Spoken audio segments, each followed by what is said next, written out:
Hey guys. First Alert Chief Meteorologist Kendra Kent here, and we're taking a look at a soggy morning commute and then an even soggier day after Valentine's Day. Right now, it doesn't look like it's going to be so wet for the actual Valentine's Day. Most of your plans into the evening should be okay. I think we'll have isolated shower or two moving in Saturday night. But Sunday looks like the big day for rain. But in the short term, we got to watch out for the morning commute. So let's take a look first at your morning forecast, as we're going to have that chance of showers from 7 a.m. to about 9 a.m. But then we're going to see a lot of that start to fade. This is not a very powerful system that's moving through. In fact, there's not a whole lot of moisture. Most of the moisture gets squeezed out in the mountains as it moves overhead. So temps will slowly warm into the 60s, but it will still be an unseasonably mild day for this time in February. So here's a look at that rain hour by hour. So we've got 5 a.m., some showers in the mountains. We fast forward, there's 7, 8 o'clock. I'll even back it up a little bit because I know many of you are head out on the road around 7. So there's another look. There'll be some scattered showers. This model isn't showing precisely where it's going to be, but just gives you the idea that we're going to see many spots seeing light rain through about 8 a.m. And then after that, it really thins out. I think we're going to start to see sunshine by lunch around Greenville and Spartanburg, and then mostly sunny skies into the afternoon. So that's all she wrote on that rain system. So just a few showers early in the morning.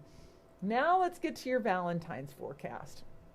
Last night, I was a little bit more concerned about getting some rain on Valentine's night, but now it really looks like a lot of it's going to come so late that you probably won't even affect you on Saturday.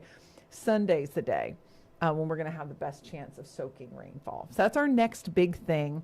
We'll be looking at a warm up next couple of days, but eventually the cooler air comes back, and it's just in time for Valentine's Day as we look at this pattern flip. So chilly going into the late part of the week and weekend. And I say chilly, it's going to be seasonably cool.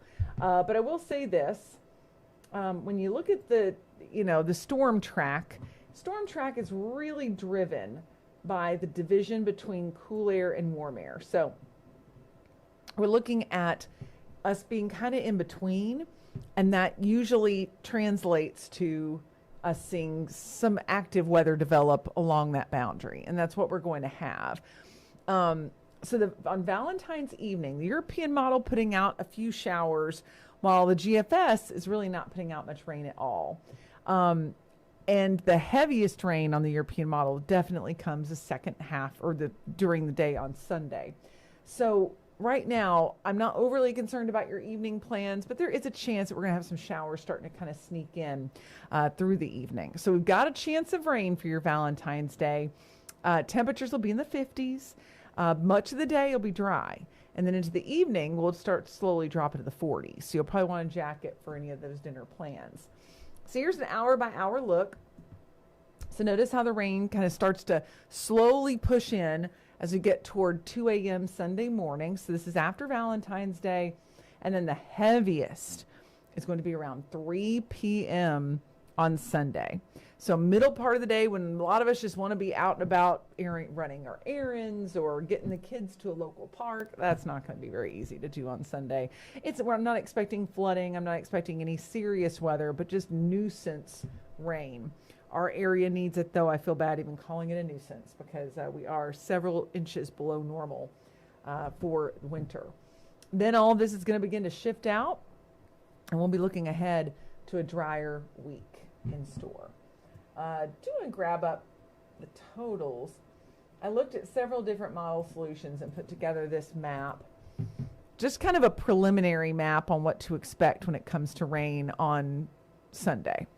About a half inch of rain across the mountains, 1 to 1.5 inches across the 85 corridor, and then 1 to 2 inches down farther south. Really, it looks like the heaviest is going to try to set up in our southern areas. So certainly something to watch, and we will bring you the first alert if those totals begin to go up or if they start going down. If it's not looking like as favorable to set up for a good soaking rain. But right now, we should be in pretty good shape for that. All right, going to put up the 7-day forecast so you can get an idea of the overall picture. So we've got 30% chance of rain Wednesday morning, and then Valentine's Day, a 30% chance of rain.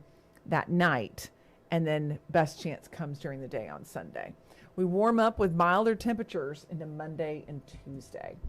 In the mountains, looking at scattered showers in the morning, clearing by the afternoon tomorrow, cool but sunny on Thursday and Friday, and then we'll have the rain coming in for Valentine's evening, overnight, and the heaviest right now doesn't look like it'll be in the mountains. Most likely will be in the upstate. So we'll be bringing you the first alert on that. Coming up on the 10 o'clock news, we'll go more in depth on why we've had such a dry winter so far. In fact, it has a lot to do with the El Nino La Nina pattern. And what's interesting about it is, we talked about this too, we're in a La Nina winter, which is typically a drier winter.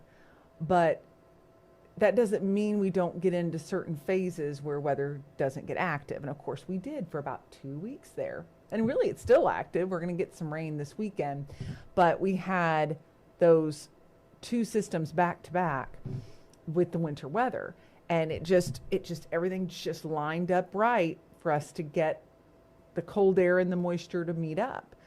So La Nina does not mean, obviously, that we're not going to see winter weather, because we've seen it twice. But it does mean usually you have a little less opportunities for it. So you really have to make the most of it when you get those opportunities, and the atmosphere certainly did that. So we'll go more in depth on that, and of course continue to look ahead to the weekend as we get some fresh model data coming in toward 10:30, 11 o'clock tonight. So see you later on. Thanks for checking in with our streaming update.